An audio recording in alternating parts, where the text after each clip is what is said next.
Venezuela está pasando por una crisis muy profunda, una de las crisis más profundas que ha pasado en su historia, no solo desde el punto de vista económico, que ya es mucho decir, sino también desde el punto de vista social, desde el punto de vista cultural, desde el punto de vista educativo, desde el punto de vista político. Es una crisis global que nos está afectando y que nos está afectando muy profundamente a todos los venezolanos, pero particularmente a los venezolanos más desposeídos. Son las grandes víctimas de todo este proceso, entre otras cosas porque en forma inédita, diría yo, por lo menos en lo que es la historia reciente de las últimas décadas en Venezuela,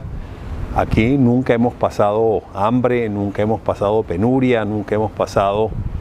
una situación de un deterioro de la salud, de todo lo que es la salud de la población tan dramática como la que estamos viviendo en este momento. Y obviamente a quienes más afecta esa situación es a las personas que menos tienen, porque son las personas que simplemente no encuentran alimentos con que alimentar a sus hijos,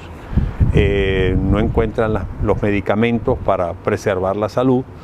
y esto está llevando pues ha llevado a una situación de crisis humanitaria dramática que explica por qué los venezolanos están huyendo del país, los venezolanos están saliendo, hay un éxodo dramático en el país de millones de venezolanos que están abandonando esta tierra simplemente porque no pueden sobrevivir aquí.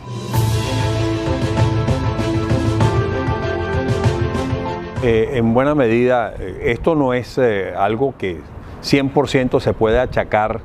al fenómeno que hemos estado viviendo durante las últimas 2 décadas.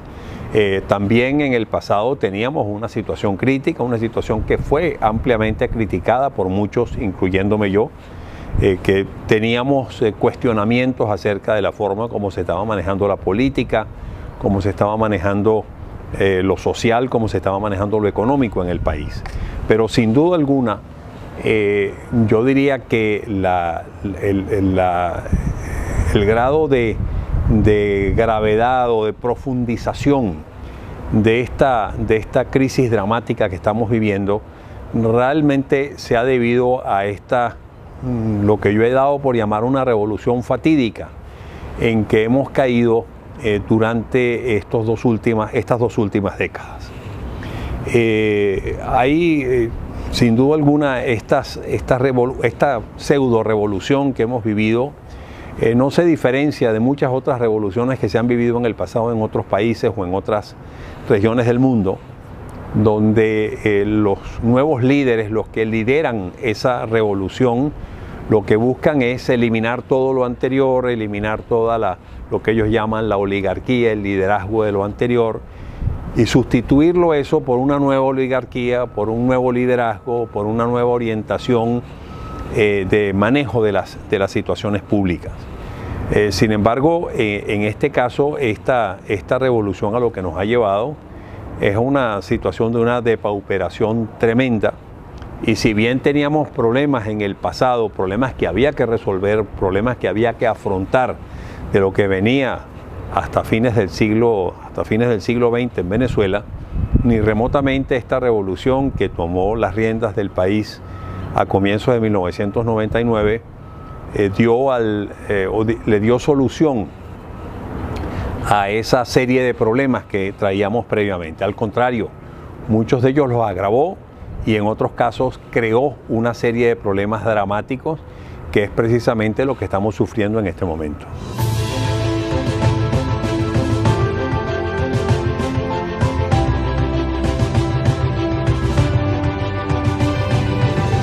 Bueno, sucedieron muchas cosas para explicar esta caída dramática de la producción de bienes y de servicios en el país. De hecho, en este momento, a fines del año 2018, estamos hoy produciendo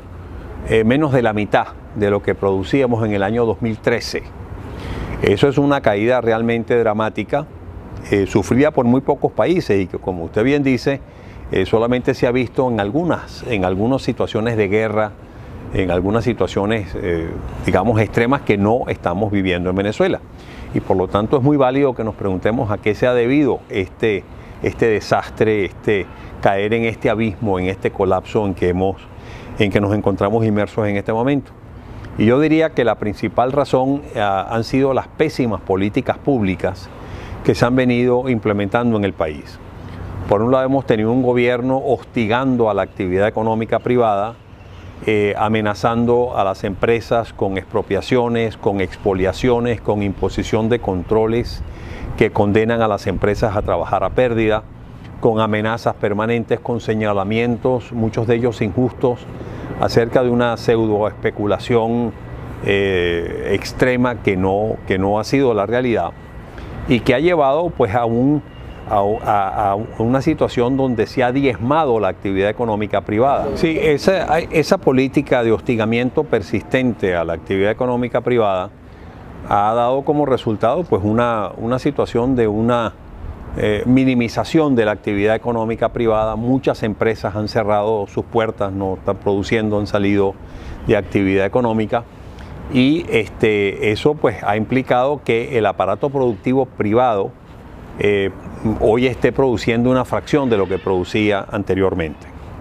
Como parte de esa política de hostigamiento ha habido un proceso de expropiación y en muchos casos de expoliación, porque cuando se ha expropiado a las empresas privadas, simplemente los dueños de esas empresas no han sido debidamente compensados. Y eso no es una expropiación, sino una expoliación. Pero digamos, ese proceso de migración de actividad económica privada a empresas públicas, a empresas que pasan a ser manejadas por el sector público, también ha contribuido notablemente a esta situación caótica que estamos viviendo. Porque muchas de estas empresas, simplemente hoy manejadas por el sector público, o no están produciendo nada, o producen una fracción de lo que producían en manos privadas. Y por lo tanto lo que tenemos pues es una situación de una depauperación de la actividad económica interna, de la actividad productiva interna, tanto privada como pública. Y en consecuencia un incremento notable en la dependencia para abastecer el mercado de bienes y de servicios que necesita la población para la satisfacción de sus necesidades, de la importación. Sin embargo, para importar, para comprar en el exterior, se requieren divisas, divisas, dólares, euros, etcétera, con los que se deben pagar o se pueden pagar esas importaciones. Y esas son las divisas que no existen o que también han mermado en una forma notable. Entre otras cosas porque la actividad generadora de esas divisas, que es la exportación de petróleo, se ha venido a menos. Anuncio la despido de las siguientes personas. Director gerente hasta el día de hoy de Palmavén, para afuera. Está despedido también. Muchas gracias por su servicio. Usted fue hasta el día de hoy gerente funcional de planificación y control de finanzas. Vean ustedes el nivel de esta gente. Y eso pues fue un primer golpe contundente contra la actividad económica de ese sector. Y después lo que el gobierno montó fue lo que yo he dado por llamar un verdadero saqueo a la actividad económica petrolera,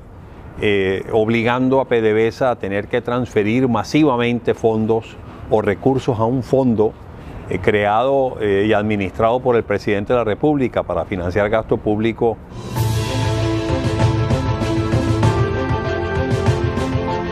Bueno, sin duda alguna, esta corrupción generalizada que ha habido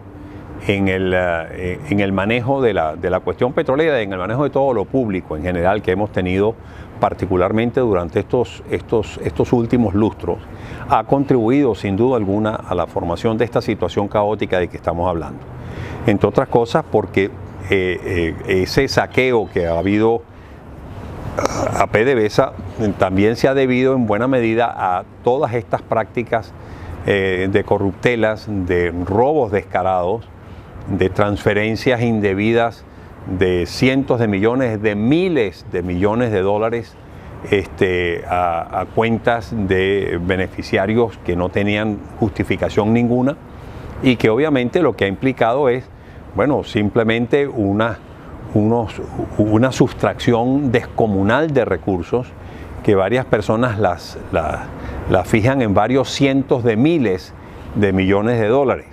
Son realmente cifras totalmente desproporcionadas, desconocidas previamente en Venezuela. La corrupción, si bien no es nada nuevo en Venezuela, eso ha existido entre nosotros por muchos años, por muchas décadas. Sin embargo, nunca habíamos visto en Venezuela un nivel de corrupción y de degradación y de robo descarado de la magnitud que hemos visto durante los últimos años.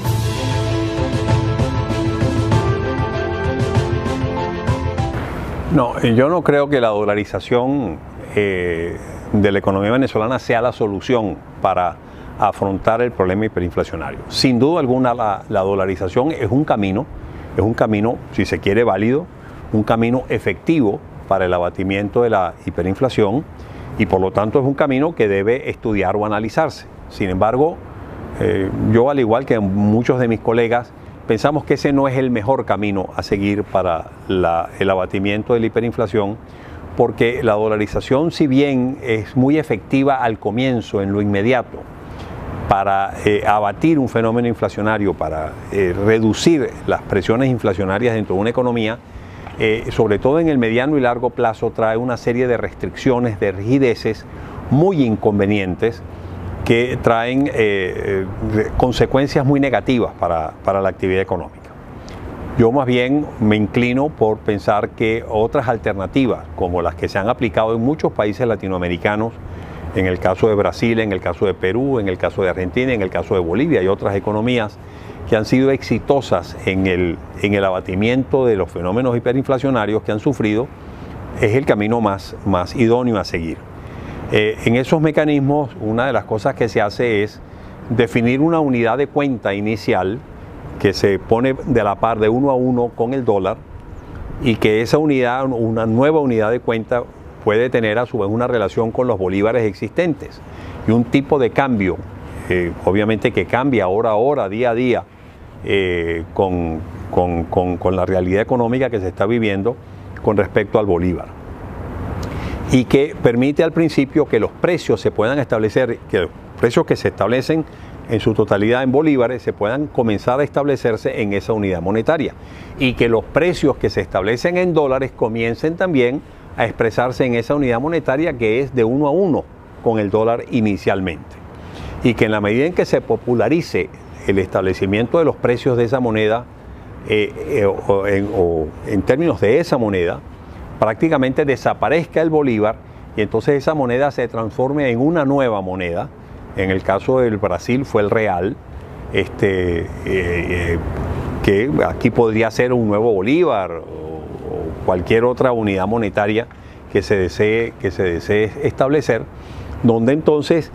inicialmente se mantiene ese tipo de cambio de 1 a 1 con el dólar, pero después eso evoluciona a un tipo de cambio flotante, un tipo de cambio flexible que atienda a un diferencial inflacionario interno y interno para evitar lo que los economistas llamamos la sobrevaluación de la moneda, que atenta notablemente con la capacidad competitiva del aparato productivo interno.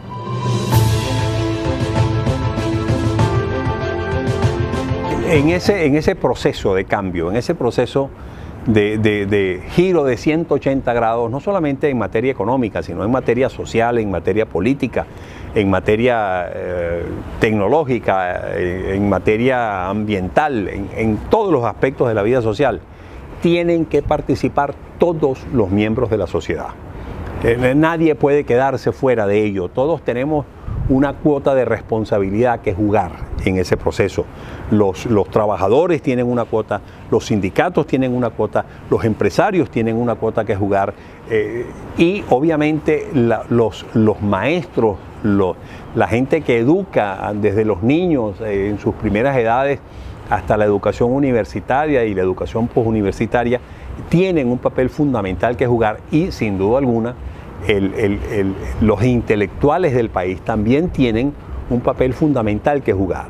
Y en ese sentido, los intelectuales que están en las universidades, los intelectuales que desarrollan actividad cultural de todo tipo, desde las partes más humanísticas a las partes más científicas,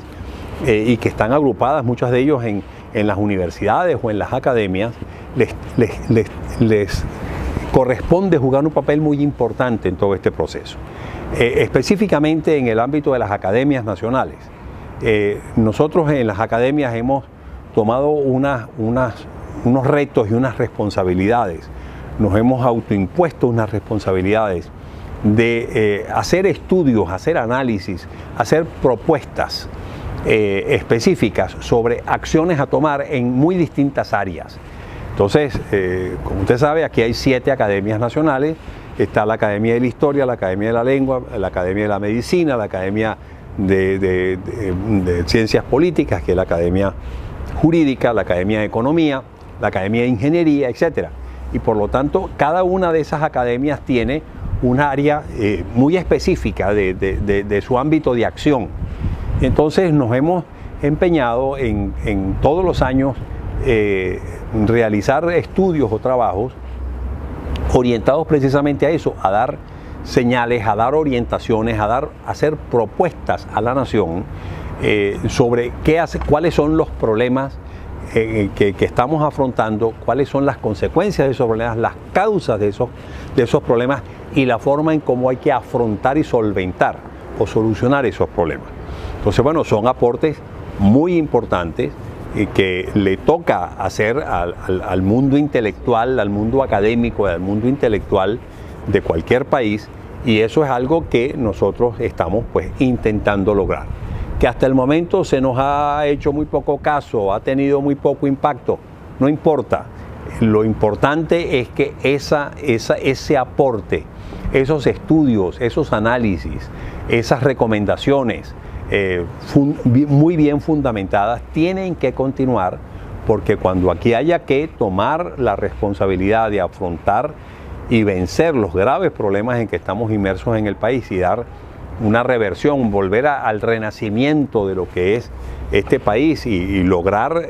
digamos, los objetivos que justamente podemos y tenemos que añorar todos los venezolanos, que es el de lograr un proceso de desarrollo sustentable, efectivo, eficiente, con una visión de largo plazo que mejore la calidad de vida de todos los venezolanos y que realmente nos lleve pues, a un proceso de desarrollo muy sólido y muy bien estructurado. Allí, obviamente, todas esas recomendaciones que hacen o que estamos haciendo los académicos o los intelectuales en general del país van a ser tremendamente útiles y válidas.